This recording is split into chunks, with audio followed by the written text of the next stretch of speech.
Hello दोस्तों, आज एक बार फिर से आपका हार्दिक स्वागत है। तो मैं आपको बताना चाहता हूं कि लास्ट जो लेक्चर था हमारा, उस लेक्चर में हमने प्रिंसिपल ऑफ सुपरपोजिशन की बात की थी। अगर आपको प्रिंसिपल ऑफ सुपरपोजिशन के बारे में कुछ जानना है, आई थिंक आप जरूर जान लेना, क्योंकि बेसिक्स वहीं शुरू होता है। इंटरफेरेंस का जो हम आज पढ़ने वाले हैं व्यतिकरण, उसके लिए आप डिस्कशन बॉक्स में जाके देख सकते हैं। ठीक है, तो आपको जो लिंक है इंटरफेरेंस से रिलेटेड जो पहले टॉपिक्स हैं, वो सब आपको डिस्क्रिप्शन बॉक्स में मिल जाएंगे। तो गाइज, मैं आज का जो लेक्चर शुरू करने वाला हूँ वो है हमारा व्यतिकरण, जिसको हम कहते हैं इंटरफेरेंस। तो हम व्यतिकरण की बात करते हैं। इससे पहले बात करेंगे आज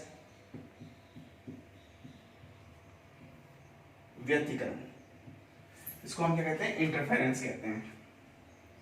सबसे पहले इसमें कुछ जानना जरूरी है, कुछ टर्म्स हैं इसके लिए जिनका हम आगे यूज करेंगे, उनको जान लेना जरूरी है। पहला टर्म्स इसमें सबसे पहला कंसेप्ट आता है जब समान आवृत्ति और तरंग गिरती है, कि कोई दो तरंग है, कोई दो परस्पर क्या होती हैं? अध्यारोपित होती हैं। अब आप इसमें कहेंगे कि सर आयाम का कंसेप्ट क्या है? तो गाइस ध्यान दें, यहां पे मैं नोट लिख देता हूं। आयाम का बराबर होना आवश्यक शर्त नहीं है। सबसे इंपॉर्टेंट बात यह है। तो हम इसमें ऐसे कहते हैं लगभग बराबर आयाम, यानी कि इसमें आप लिख सकते हैं लगभग बराबर आयाम, यानी कि जिनके एम्पलीट्यूड, जिनके आयाम लगभग कैसे हैं? बराबर है। कोई दो वेव्स क्या होती हैं? परस्पर सुपरपोज होती हैं, जिनकी फ्रीक्वेंसी इक्वल हो, जिनकी वेवलेंथ इक्वल हो। कोई दो वेव्स होंगी, कोई दो तरंग होगी, पार्टिकुलर क्या होंगी? सुपरपोज होंगी। क्या होंगी? सुपरपोज होंगी। और जब कभी भी वो सुपरपोज होंगी तो वहां से उसमें क्या होगा कि वो दोनों मिक्स होंगी, सुपरपोज होंगी, और सुपरपोज होने के बाद में एक नई तरंग बनेगी। इस नई तरंग को हम क्या कहते हैं? इस नई तरंग को ही हम कहते हैं परिणामी तरंग, रिजल्टेंट वेव्स। और जो रिजल्टेंट वेव्स होगी, उस रिजल्टेंट वेव्स का किन कुछ पॉइंट्स पर तो क्या होगा? एम्पलीट्यूड मैक्सिमम होगा, और कुछ पॉइंट्स पर क्या होगा? मिनिमम होगा। कुछ पॉइंट्स पर अगर एम्पलीट्यूड मैक्सिमम है और कुछ पॉइंट्स पर एम्पलीट्यूड मिनिमम है, तो जो एम्पलीट्यूड अगर मैक्सिमम मिनिमा है, तो आपकी जो इंटेंसिटी होगी वो भी क्या होगी? न्यूनतम या उच्चतम तीव्रता। ये किसके कारण से होता है? आयाम से। हम पहले डिस्कस कर चुके हैं इस बात को कि आयाम का स्क्वायर क्या होता है? तीव्रता के डायरेक्टली प्रोपोर्शनल होता है। ठीक है, तो तीव्रता का न्यूनतम या उच्चतम होना कहां पे? परिणामी तरंग पे। कब? परिणामी तरंग पे। क्या कहलाता है? आपका व्यतिकरण कहलाता है। यानी कि आप फिर से देख लें, समान आवृत्ति, फ्रीक्वेंसी इक्वल होनी चाहिए, वेवलेंथ इक्वल होनी चाहिए, लेकिन जो एम्पलीट्यूड है वो इक्वल हो या ना हो, कोई आवश्यक कंडीशन नहीं है, नेसेसरी कंडीशन नहीं है। एम्पलीट्यूड बराबर है तो बाद में बात करेंगे, आपका जो ये इंटरफेरेंस होगा वो ज्यादा हो जाएगा। तो आयाम का बराबर होना कोई आवश्यक शर्त नहीं है। इसमें आप ध्यान रखें, तीव्रता का न्यूनतम या उच्चतम होना क्या होता है? मैंने लिखा आयाम। आयाम क्यों लिखा? परिणामी तरंग का क्या होता है? किन्हीं बिंदुओं पर आयाम अधिकतम और किन्हीं बिंदुओं पर न्यूनतम होता है। और गाइस, अगर आयाम न्यूनतम या उच्चतम हो रहा है तो तीव्रता भी क्या होगी? उच्चतम या न्यूनतम होगी, क्योंकि आयाम का वर्ग किसके समानुपाती होता है? तीव्रता के होता है। तो इसका मतलब ये हुआ किन्हीं बिंदुओं पर तीव्रता का न्यूनतम या उच्चतम होना क्या कहलाता है? आपका व्यतिकरण कहलाता है। क्या कहलाता है? इंटरफेरेंस कहलाता है। ये इंटरफेरेंस की डेफिनेशन है। ठीक है, इसके बाद में इसमें क्या होता है? एक नया कंसेप्ट और याद रखें आप। वो कंसेप्ट ये है कि दोनों तरंगें परस्पर कला संबद्ध होनी चाहिए। कला संबंध ऑप्टिक्स से बात करेंगे क्या होता है, तो दोनों तरह क्या होने चाहिए, परस्पर कला संबंध होने चाहिए। क्या होनी चाहिए, कला संबंध होने चाहिए। तो ये भी तक हमने किसकी बात की, व्यथन की बात की। तो आपने कहा यहाँ परिणामी तरंग, मतलब कई केसों में क्या होगा, तीव्रता परिणामी तरंग से न्यूनतम होगी और कई केसों में परिणामी तरंग से ज्यादा होगी। वो सब केस में क्या होगा, व्यतिकरण होगा। ये सब किसकी बात हुई, व्यतिकरण की बात हुई। तो यहां से बेसिकली जो क्वेश्चन बनता है वो इन्हीं, जो अगर आपसे थ्योरेटिकल क्वेश्चन बनेगा तो वो इन्हीं से बनेगा। क्या कहेगा, एम्पलीट्यूड और फ्रीक्वेंसी इक्वल होनी चाहिए, एम्पलीट्यूड बराबर होना चाहिए और ये आपको कला संबंध होना चाहिए। तो आपका कंसेप्ट है डेफिनेशन का, तो ये आपने ध्यान रखना है। अब हम बात करते हैं इंटरफेरेंस के डिस्प्लेसमेंट इक्वेशन की, यानी कि विस्थापन के समीकरण की। किसके विस्थापन का समीकरण, इंटरफेरेंस का। इंटरफेरेंस बोले तो आपका व्यतिकरण। There are two equations, let one, first one is equation y1 equals to a sin omega t। मैं a1 क्यों ले रहा हूं, क्योंकि मैंने कहा आयाम का बराबर होना आवश्यक शर्त नहीं है। And y2 equals to a2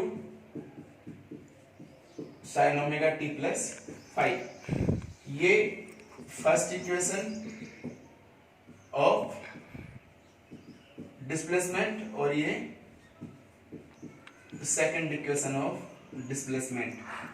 guys यहाँ पे हम डेरिवेशन बिल्कुल भी नहीं करेंगे, हमें नेसेसरी बिल्कुल नीड नहीं है डेरिवेशन की। अब आप कहोगे सर दोनों में डिफरेंस क्या है, देखो दोनों क्या है, हम अलग अलग है। दोनों की फ्रीक्वेंसी, आवृत्ति कैसी है, सेम है। मैंने आपसे कहा था व्यतिकरण टाइम पर डिपेंड नहीं करता, टाइम कांस्टेंट है। अब आप कहोगे सर यहाँ 5 क्यों आया, आप यह समझो कि मान लो कोई वेव्स है, कोई तरंग है, यहां से स्टार्ट करती है, ठीक है, यहाँ पे जैसे ही पहुंचती है दूसरी वेव्स वगैरह, तो हम मानते हैं कि उसमें क्या है, फाई का या थीटा का कलांतर उत्पन्न हो जाता है। मतलब जैसे ही वेव्स थोड़ा आगे जाती है दूसरे इस पोजीशन पर, तो उसमें क्या है, फाई का कलांतर उत्पन्न हो जाता है। तो हमारे पास में ये आता है। अब आपने पता है हम ये जो व्यतिकरण है किस पर आधारित होता है, आप याद रखें इस चीज को भी, ये अध्यारोपण के सिद्धांत पर आधारित होता है। किस पर आधारित होता है, प्रिंसिपल ऑफ सुपरपोजिशन पर बेस्ड होता है। अगर यहां से आपसे परिणामी विस्थापन की बात की जाए, परिणामी विस्थापन, तो गाइस मैं यहां पे डायरेक्ट लिख रहा हूं क्योंकि हम डेरिवेशन नहीं पढ़ेंगे, हम निकालते तो इससे हैं, बता दूं आपको, इस फॉर्मूले का यूज करेंगे। यहाँ पे sine A plus B open करेंगे, फिर कुछ टर्म्स को किसी के बाहर मानेंगे। वहां के बाद में हमें क्यों डेरिवेशन पढ़ना नहीं है, हमें केवल अपना कंसेप्ट क्लियर करने हैं जो हमें एग्जाम में क्वेश्चन बन सके। तो यहां से जो y इक्वल्स टू आएगा वो कितना आएगा, a sine omega t plus theta. ये हो गया आपका परिणामी विस्थापन का समीकरण, y equals to a sine omega t plus theta. ठीक है, ये जो a होता है कैपिटल A लिखा हुआ है जहां पे, ये क्या है, परिणामी, सॉरी आयाम, विस्थापन में की परिणामी आयाम, ठीक है। और y क्या है, ये है आपका परिणामी विस्थापन। तो आपने एक चीज दिख रही होगी यहाँ पे, जिसे हमारे पास में परिणामी आयाम, परिणामी विस्थापन की इक्वेशन आई है। ये इक्वेशन जो हमारी इक्वेशन नंबर फर्स्ट है, y1 equals to a1 sin omega t, इसके जस्ट इक्वल है।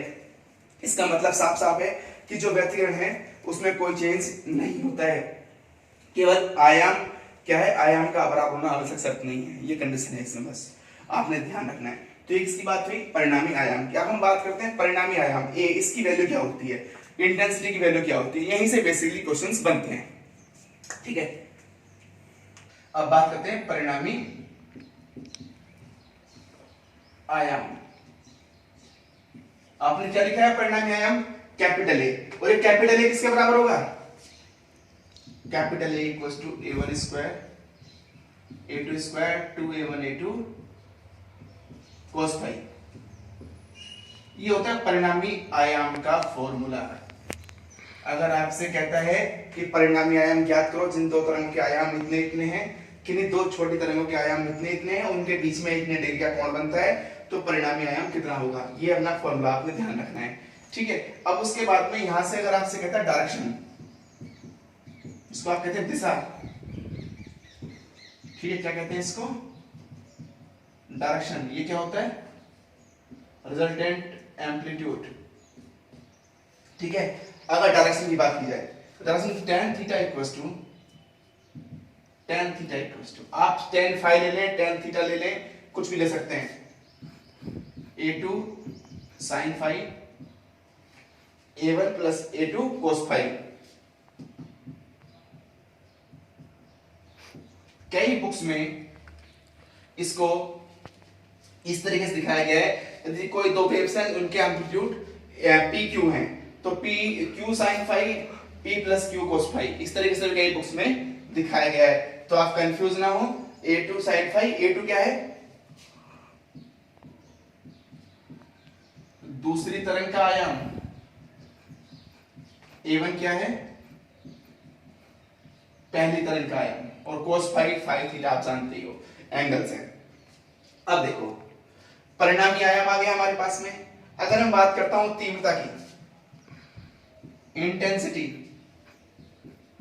क्या बोलते हैं इसको? इंटेंसिटी। आपने अभी थोड़ी देर पहले कहा था कि जो आयाम होता है उसका वर्ग तीव्रता के समानुपाती होता है। अगर किसी केस में आयाम का वर्ग तीव्रता के समानुपाती है तो जो हमारे पास में आयाम लिखा हुआ है इसको मैं a स्क्वायर बराबर समथिंग लिख सकता हूं, इजी लिख सकता हूं। अब देखो यहां से अब आयाम का स्क्वायर प्रोपोर्शनल टू तीव्रता। अब देखो अगर आपसे कहता है रिजल्टेंट इंटेंसिटी कितनी होगी, परिणामी तीव्रता, मैं इस आयाम वाले फॉर्मूले को अगर ये लिख देता हूं गाइस, एक बार ध्यान दें इसको, a स्क्वायर बराबर a1 square a2 square two a1 a2 cos phi. ये भी तो सही है, ये फॉर्मूला भी तो सही है। अगर मैंने इसको ऐसे लिख दिया है तो आप देखें a स्क्वायर, यानी कि अगर मैं आयाम को यहां पे एक बार लिख देता हूं, a स्क्वायर मानता हूं प्रोपोर्शनल टू I इंटेंसिटी चाहिए, कोई दिक्कत इसमें। a क्या है? रिजल्टेंट एम्पलीट्यूड है। I क्या? इंटेंसिटी है। तो I इक्वल्स टू लिख सकते हैं हम इसको a1 स्क्वायर को, रूट उधर हट गया तो I1 I2 प्लस, देखो यहां पे a1 है और उधर पर a1 है और इधर क्या I है, तो इसमें क्या बन जाएगा? इसको मिल सकता हूं direct 2 root I1 I2 cos phi. कई बुक्स में ऐसे लिखता है और कई बुक्स में एक साथ रूट लगाकर लिख देता है, कोई प्रॉब्लम नहीं है उससे। चाहे तो आप दोनों को एक साथ लिखें और चाहे दोनों पे अलग अलग रूट लगा के लिखें, दोनों एक ही बात होती है, इससे कोई मैटर नहीं है, ठीक है। चाहे आप एक साथ कुछ अलग मत लिखो, एक साथ लिख दो, बार-बार छोड़ो इसको। 2I1 I2 cos फाई, ये अपना रिजल्टेंट एम्पलीट्यूड इंटेंसिटी हो गई, तीव्रता हो गई, ठीक है। परिणामी तीव्रता आ गई, परिणामी आयाम आ गया, डायरेक्शन का फॉर्मूला हमारे पास में आ गया। अब आप सुनो, आप ये देखो नोट लिख लेना इसमें किन्हीं दो तरंगों के लिए। तो गाइस जो हमारे पास में I1 अपॉन I2 है वो क्या हो जाएगा? A1 अपॉन A2 का स्क्वायर, क्योंकि आपने कहा था कि जो आयाम है उसका स्क्वायर तीव्रता के समानुपाती होता है। आप इसको ऐसा भी लिख सकते हैं, या I1 अपॉन I2 बराबर A1 अपॉन A2 का होल स्क्वायर। ये भी आपका क्या हो गया? दो तरंगों के लिए। अगर आपसे नॉर्मल बोलता है कि आयामों का अनुपात कितना है, तीव्रता कितना होगा, ऐसा एक क्वेश्चन हमने सोल्व किया था जब मैंने क्वेश्चन आपको कराए थे। आयाम का अनुपात देके तीव्रता पूछ सकता है, तीव्रता का अनुपात देके आपसे आयाम पूछ सकता है, तो ये भी आपने माइंड रखना है, ठीक है। ये तो वही नॉर्मल केस की बात। अब मैं अगर वापस जाता हूं आयाम के फॉर्मूले की तरफ और तीव्रता के फॉर्मूले की तरफ, तो वहां थोड़ा सा देखना पड़ेगा अपने क्या करना है। तो हम पहले फिर से आते हैं आयाम की तरफ। देखो अगर मैं यहां से बात करता हूं आयाम की तरफ, वापस आए हम, अगर मैं बात करता हूं अधिकतम आयाम की, यानी कि A मैक्सिमम की। अब गाइस ये वैल्यू डिपेंड किस पे कर रही है? फाई पे डिपेंड कर रही है। फाई क्या होता है? कलांतर। अब फाई की ऐसी कोई वैल्यू हो जिससे ए क्या आ जाए? मैक्सिमम आ जाए, अधिकतम आ जाए, वो कब आएगा? देखो अगर मैं 5 = 0 ले लूं, 0 2 पाई 4 पाई यानी कि 2n पाई, ये केस हो अधिकतम आयाम ए मैक्सिमम। जब 5 की वैल्यू 0 लेंगे तो यहाँ पे कितना हो जाएगा cos 0, और cos 0 की वैल्यू कितनी होती है 1, तो हमारे पास में कितना आ जाएगा a1 square plus a2 square plus 2a1 a2, और ये फॉर्मूला किसका बन जाएगा a प्लस b के होल स्क्वायर का, होल स्क्वायर से रूट कैंसिल हो जाएगा, तो कितना आ जाएगा a maximum equals to a1 plus a2। अगर आपसे बात की जाए यहीं पे न्यूनतम आयाम की, कब होगा जब cos 0 का मान ज्यादा होगा, माइनस में होगा, तो कब आता है माइनस में 5 पाई हो, 3 पाई हो, 5 पाई हो, यानी कि n पाई और n क्या हो विसंगमज हो, ऐसे लिख सकते हो आप, या तो आप ऐसे लिख दो इनटू पाई, जहां n इक्वल टू कितना है 1 2 3 सारी वैल्यूज हैं, ठीक है, पूर्णांक नंबर है, एक कांस्टेंट नंबर है, पूर्णांक नंबर है कह सकते हैं आप। n equal to 1 pi, n equal to 3 pi, n equal to 3 5 pi, इस तरीके से चले, और cos फाई का मान -1, तो guys a1 square a2 square minus 2a1 a2, तो cos फाई का मान -1 है, तो हमारे पास में a मिनिमम कितना आ जाएगा a1 माइनस a2 का होल स्क्वायर का रूट कैंसिल, कितना बचा a1 माइनस a2, ये वैल्यू किसकी आई मिनिमम की, तो ये वैल्यू किसकी आई हमारे पास में मिनिमम वैल्यूज किसकी एम्पलीट्यूड की। इसी तरीके से मैं अगर बात करता हूं तीव्रता की, ठीक है, अधिकतम तीव्रता, देखो इसमें मैं आपको डायरेक्टली बताऊंगा, क्योंकि आप ये देखें आई मैक्सिमम के लिए यहां पर भी cos फाई है और एम्पलीट्यूड में भी cos फाई था, तो कालांतर की जो वैल्यू डिपेंड करेगी वो सेम फेज होगा, सेम फेज डिफरेंस होगा, फेज डिफरेंस कैसा होगा कालांतर सेम होगा, तो यहाँ पे 0 लेंगे तो ये सब क्या हो जाएगा प्लस में हो जाएगा, तो आप लिख सकते हैं इसको i1 plus i2 to root i1 i2, इसको आप लिख सकते हैं क्या रूट i1 का होल स्क्वायर, रूट i2 का होल स्क्वायर, ये लिख सकते हैं क्या इसको, बिल्कुल लिख सकते हैं, क्योंकि i1 का मतलब आप रूट i1 का होल स्क्वायर लिखेंगे तो स्क्वायर से रूट कैंसिल हो जाता है, तो हमारे पास में कितना बचता है i1। अब ये फॉर्मूला किसका बन गया a प्लस b के होल स्क्वायर का, तो रूट i1 प्लस का, ये क्या होता है आपके पास में i मैक्सिमम होता है। अगर आपसे कहा जाए न्यूनतम तीव्रता के लिए यानी कि i मिनिमम के लिए, सिमिलरली सब कुछ सेम रहेगा, बस वैल्यू क्या आ जाएगी, एक बार थोड़ी सी लिख देता हूं यहाँ पे मैं, तो लिख देता हूं 5 = 0 और 2n पाई, ये ध्यान रखना, जहां n इक्वल टू कितना होता है 1 2 3 सारी वैल्यू होती है, 5 = पाई 3 पाई और 2n - 1 into पाई, जहां n इक्वल टू 1 2 3, ठीक है, ये वाली ध्यान रखना है आप, इसमें n इक्वल टू 0 ले लेना आप, कोई दिक्कत नहीं है, n इक्वल 0 से हो जाएगा इसमें, क्योंकि 0 से 0 मिल जाता है, n इक्वल टू 0 1 2 3, ठीक है, तो जब आप i मिनिमम लेंगे 1 2 3 लेंगे वैल्यूज i1 की, तो हमारे पास में कितना आएगा i मिनिमम की values root i1 minus root i2 का होल स्क्वायर, ये वैल्यू भी हमारी i मिनिमम की कितनी होती है root i1 minus root i2 का होल स्क्वायर, ठीक है, तो आपको यहां से दो केस मिलते हैं, a maximum upon a minimum, i maximum upon i minimum, यही एग्जाम में न्यूमेरिकल कंसेप्ट क्वेश्चन बनता है कि इन इंटेंसिटी का रेशियो इतना है, इन एम्पलीट्यूड का रेशियो इतना है, उसकी बात करते हैं, ठीक है। अब आगे चलते हैं हम आगे। अब देखो यहाँ पे अगर बात की जाए a maximum upon a minimum की, हम किसकी बात कर रहे हैं a maximum upon a minimum की, तो a मैक्सिमम की वैल्यू कितनी गाइस हमारे पास में a1 प्लस का a2 और ये कितना a1 माइनस a2,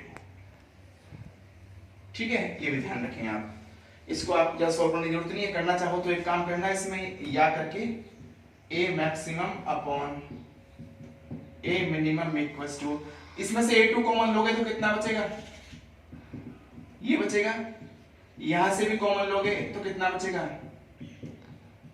-1 बचेगा, ये भी फॉर्मूला इसी का होता है, ठीक है, ये आपको ध्यान रखना है।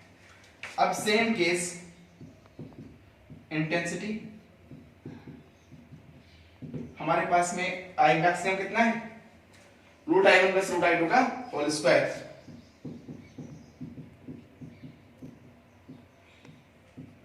आई मिनिमम कितना है, root I one minus root I two का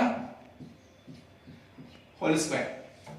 अब देखो इसमें से अगर आप रूट आई टू कॉमन लेते हो, कितना कॉमन लेते हो, रूट आई टू, जब तो कितना बचेगा सेम केस में प्लस वन, क्योंकि कट जाएगा नीचे आने पे, इसको दोनों लगा एक साथ लगा देंगे, कोई दिक्कत नहीं उससे,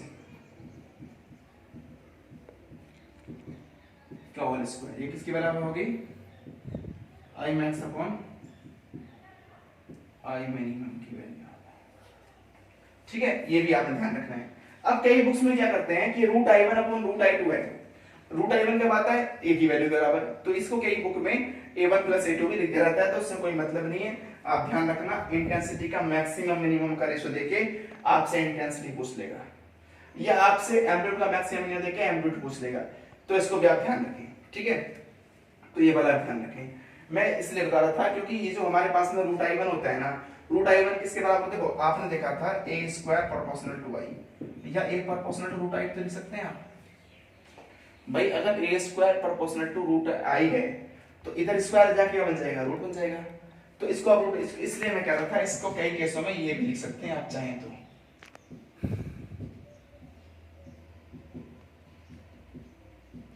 ये भी लिख सकते हैं इसको। ठीक है, और ये लिखने का मतलब है आप इसको ये भी लिख सकते हैं, यहाँ पे कितना आ जाएगा, a one upon a two plus one, a one upon a two minus one. ठीक है, और ये वाला किसके बराबर है, a maximum upon a minimum के बराबर है, यहाँ पे स्क्वायर और लगा देना बस। ठीक है, और लिख सकते हैं इसको, और I maximum upon I minimum equals to A square maximum upon A square minimum, ये वाली वैल्यू भी होती है। तो ये सब फॉर्मूले जो भी मैंने दिखाए हैं ये आपके न्यूमेरिकल बेस्ड होते हैं, इन सभी से आपके आगे प्रश्न बनते हैं एग्जाम्स में। अगर इंटेंसिटी इंटरफेरेंस से क्वेश्चन आएगा तो वो इसी फॉर्मूले से आएगा और कहीं से नहीं आएगा। इंटरफेरेंस की बात की जाए, अब आगे हम बात करते हैं इंटरफेरेंस टू टाइप्स के होते हैं। टू टाइप्स कौन से होते हैं, एक तो आपको था संपोषी, दूसरा होता है विनाशी होता है। इन दोनों को हम एक लाइन खींच के डिटेल में पढ़ लेंगे, क्लियर हो जाएगा हमारा सारा कंसेप्ट। तो आगे हम नेक्स्ट बात करने वाले हैं इंटरफेरेंस की। ठीक है, इंटरफेरेंस के टाइप्स की। तो इंटरफेरेंस टाइप्स कितने होते हैं, टू टाइप्स होते हैं। कौन कौन से, संपोषी और विनाशी। विनाशी, there are two types of interference. Interference के टू टाइप्स होते हैं, कौन कौन से, संपोषी और विनाशी। सबसे पहले बात करते हैं, इसमें पहला पॉइंट जो होगा वो बात करेंगे कला में। तो ये किसमें होते हैं, समान कला में होते हैं। समान कला का मतलब सेम फेज में होते हैं। किसमें होते हैं, सेम फेज में होते हैं। ये किसमें होता है,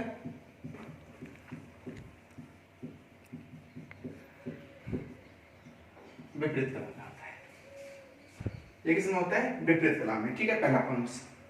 दूसरा पॉइंट, अगर कलांतर की बात की जाए, अभी आपने लिखा है जो भी आपका मैक्सिमम आयाम था, मैक्सिमम तीव्रता थी, वही सेम से कलांतर होंगे। कलांतर 0, 2 पाई, 4 पाई या 2n पाई, यानी कि आप कह सकते हैं n का समगुणज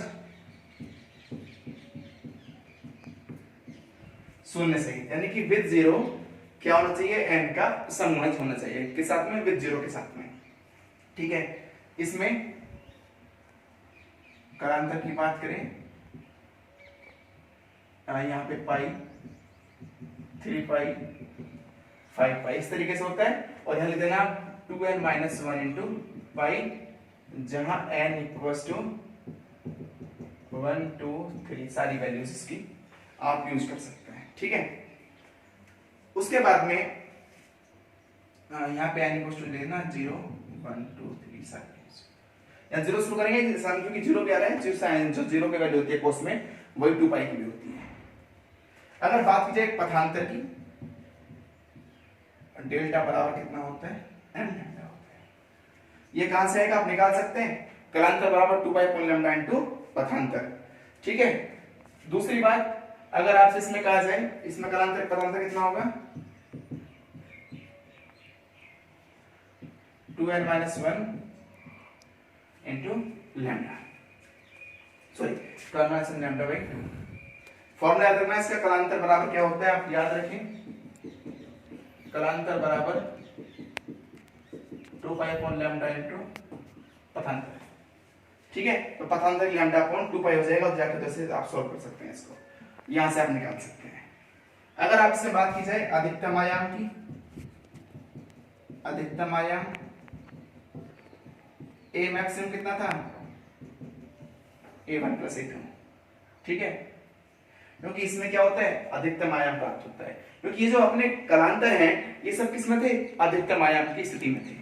कितना हो जाएगा a1 प्लस a2। अगर आपसे कहा जाए a1 बराबर a2 बराबर a हो तो a मैक्सिमम कितना आ जाएगा 2a आ जाएगा। इसमें बात की जाए अगर आपसे न्यूनतम आयाम की, a मिनिमम बराबर कितना था a1 minus a2। If a1 बराबर a2 हो तो a मिनिमम कितना होगा 0 होगा, न्यूनतम कितना होगा 0 होगा। यहां से एक चीज क्लियर होती है कि आयाम में परिवर्तन कहां से कहां तक होता है 0 से 2a तक होता है। ठीक है, यहां लिख देता हूं मैं, आयाम में परिवर्तन 0 से 2a के मध्य होता है। कितना होता है 0 से 2a के मध्य, किसमें आयाम में चेंज होता है 0 से 2a के बीच में होता है। अगर आपसे बात की जाए अधिकतम तीव्रता की तो I मैक्सिमम कितना था √I1 प्लस √I2 का होल स्क्वायर। ठीक है, इसमें भी अगर मैं ले लूं √I1 बराबर √I2 बराबर मैं अगर कोई I0 लेता हूं तो I0 प्लस I0 कितना लेता हूं I0 equal to √I0 plus I0 तो √2 2 का स्क्वायर 4 और 4 कितना आ जाएगा यहाँ पे I maximum equal to 4I0। ठीक है, सेम केस अगर बात की जाए इसमें न्यूनतम तीव्रता की, इसमें किसकी बात की जाए न्यूनतम तीव्रता I मिनिमम कितना होता है I1 माइनस I2। ठीक है, अगर √I1 √I2 के बराबर है तो कितना मिलेगा √I0 के बराबर है तो I मिनिमम कितना मिल जाएगा 0। इसका मतलब ये हुआ कि जो इंटेंसिटी है, मैं लिखता हूं इस बात को, तीव्रता में परिवर्तन 0 से 4I0 के मध्य होता है। ये क्वेश्चन वेरी वेरी मोस्ट है, 7 स्टार मार्क कर लेना। ये कई बार पूछा गया है कि व्यतिकरण में तीव्रता में परिवर्तन कहां से कहां तक होता है, तो 0 से लेके 4I0 के मध्य तीव्रता में परिवर्तन होता है। किस केस में, इंटरफेरेंस के केस में। कहां से कहां तक होता है 0 से 4। अगर आयाम पूछता है तो 0 से 2a के बीच होता है। तो ये दोनों किसका डिफरेंस हुआ, समकोसी विनाशी का। ठीक है, ये आप ध्यान रखना। इसके बाद में छोटा सा टॉपिक और है 2-3 लाइन का, जिसको हम कहते हैं क्विंके की नली। क्या होता है क्विंके की नली? क्विंके की नली क्या होता है, एक यू आकार की ट्यूब होती है। क्या होती है, यू आकार की ट्यूब होती है, और ये व्यतिकरण का प्रैक्टिकली एक्सपेंशन करने का मेथड होता है। तो इसकी बात पढ़ लेते हैं थोड़ा सा, बस फिर हमारा व्यतिकरण पूरा हो जाएगा। बात करते हैं क्विंके की नली की। क्विंके की नली, ठीक है, क्विंकस ट्यूब। क्या कहते हैं इसको, क्विंकस ट्यूब।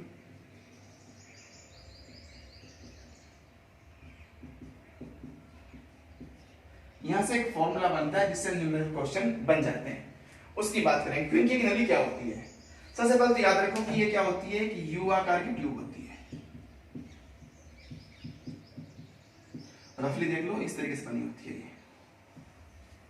ठीक है, यहाँ पे एक वो लगा होता है संपीड़न वेटमैन, और इसमें से क्या होता है 2-3 स्टेप बने होते हैं। यहाँ से वेव्स आती है, इधर से वेव्स आती है, तो इनका अगर सेम टाइम है, यानी कि इधर से आने का टाइम जाने का टाइम दोनों का सेम है, तो समकोसी व्यतिकरण है। क्या है, अगर ये टाइम और ये जो डिस्प्लेसमेंट है दोनों का पथांतर कैसा है, अगर पथांतर ये वाला और ये वाला दोनों सेम है तो क्या कहोगे, समकोसी है। अगर नॉट इक्वल है तो कौन सा होगा, विनाशी होगा। युवाकार की ट्यूब होती है, व्यतिकरण का प्रैक्टिकल एक्सपेंशन करती है, इधर लिखा, तो याद रखना आप इस चीज को। क्या करता है, व्यतिकरण का एक्सपेरिमेंटल सर्वे करता है, प्रूफ करता है, प्रायोगिक सत्यापन करता है। ठीक है, किसका, व्यतिकरण का प्रायोगिक सत्यापन करता है ये। अब युवाकार की ट्यूब होती है, इसमें सत्यापन कैसे करता है, मैंने आपको बताया था जैसे ट्यूब होती है। अब आप इसमें फिर देख लो एक बार, ये ट्यूब है, ये कंसेप्ट है, यहां से वेवलेंथ स्टार्ट किया, यहां पे आ रही है, यहां से घूम के यहां पे आ रही है। अब इसमें क्या है, व्यतिकरण कंसेप्ट उत्पन्न करा दिया है आपने, एक सीटी बजाकर, गैल्टन की सीटी बोलते हैं इसको आप। तो अगर इसमें दोनों तरफ का टाइम इक्वल है, टाइम कैसा है, सेम है, टाइम सेम है, तो आप कहोगे पथांतर सेम है। और पथांतर समान होने का मतलब है कि आप समकोसी व्यतिकरण का कंसेप्ट फॉलो कर रहे हैं। और अगर बराबर नहीं है तो आप विनाशी व्यतिकरण की तरफ रुख कर रहे हैं। याद रखें, अगर इक्वल नहीं है तो हम किसके रुख कर रहे हैं, विनाशी व्यतिकरण का रुख कर रहे हैं। अगर बराबर है तो हम बात कर रहे हैं बच्चों यहाँ पे समकोसी, ये ध्यान रखना, इस तरह के सर्वे करती है। अब मैंने कहा था आपसे इसमें निम्नलिखित बनता है, ठीक है, तो याद रखें इसमें कंसेप्ट, व्यतिकरण में किन्हीं दो क्रमागत उच्चिष्ट या निम्निष्ट तलों के मध्य विस्थापन x हो तो लैम्डा बराबर कितना होगा, 2x, यानी कि विस्थापन का दुगना तरंग दैर्ध्य के बराबर होता है। ये ध्यान रखना है आपको, ठीक है। अब जैसे आप डिस्प्लेसमेंट ज्ञात कर लोगे, डिस्प्लेसमेंट मिल जाएगा, डिस्प्लेसमेंट से आपको लैम्डा मिल जाएगा, और आप यहां से फिर आप v बराबर n लैम्डा यूज करके तरंग वेग या तरंग आवृत्ति की गणना कर सकते हो। ठीक है, तो ये हमारा क्विंजिक नली है। ठीक है, युवाकार की ट्यूब होती है, बता दिया मैंने आपको। इंटरफेरेंस का एक्सपेरिमेंटल सर्वे होता है, कैसे होता है, आपके पास में कोई ट्यूब बनी हुई है, अगर दोनों तरफ से सेम टाइम दे दिए, ठीक है, इधर से आने में सेम, तो आप क्या कहेंगे, सेम कला में, समान कला में। और समान कला होने का मतलब है आप समकोसी व्यतिकरण की बात कर रहे हो, जस्ट आप पढ़ के ही आए। उसके अलावा अगर सेम नहीं है तो हम क्या कहेंगे, असमान कला में, विरुद्ध कला में, बराबर नहीं है, तो किस में होगा, विनाशी में होगा। दो क्रमागत उच्च निम्निष्ट के मध्य विस्थापन आपने x माना है, तो विस्थापन का दुगना करने पर आपको वहां से वेवलेंथ मिल जाएगी, वेवलेंथ यानी तरंग दैर्ध्य मिल जाएगी, तो यहां से देना तरंग दैर्ध्य है। ठीक है, और जैसे आपको तरंग दैर्ध्य मिलेगी तो आप वहां से वेलोसिटी या फिर फ्रीक्वेंसी जो चाहिए आपको निकाल सकते हैं। ये आपका क्विंजिक नली का कंसेप्ट है। ठीक है, तो आज का हमारा टॉपिक पूरा होता है, जिसमें हमने पूरा व्यतिकरण को पढ़ा है। मैंने इसमें से एक भी क्वेश्चन नहीं छोड़ा है। आई होप आपके सारे क्वेश्चन यहां से बन जाएंगे, एक भी क्वेश्चन नहीं छूटेगा अगर व्यतिकरण से कोई भी क्वेश्चन आपके एग्जाम में आता है। तो आई होप अगर आपको पसंद आता है तो वीडियो लाइक करें, शेयर करें, सब्सक्राइब करें। चैनल को सब्सक्राइब नहीं किया है, ये आपके लिए बहुत हेल्पफुल वीडियो होने वाला है। तो guys please wait, next lecture should be beats, यानी डिस्पंद का, बीट्स का नेक्स्ट लेक्चर होगा, उसमें हम बात करेंगे नेक्स्ट लेक्चर में। इस रिलेटेड जो भी आपको लिंक चाहिए ओल्ड वीडियोस के, वेव्स के, वो सब आपको डिस्क्रिप्शन बॉक्स में मिल जाएंगे। आई होप ये सब आपको पसंद आएगा, तो आप बिल्कुल लाइक करेंगे, शेयर करेंगे, सब्सक्राइब करेंगे। Thank you for watching this video guys.